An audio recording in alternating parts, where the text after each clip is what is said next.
Good morning to everybody.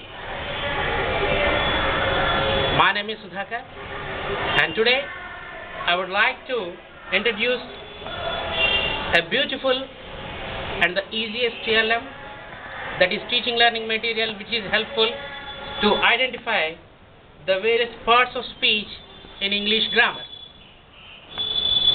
Now,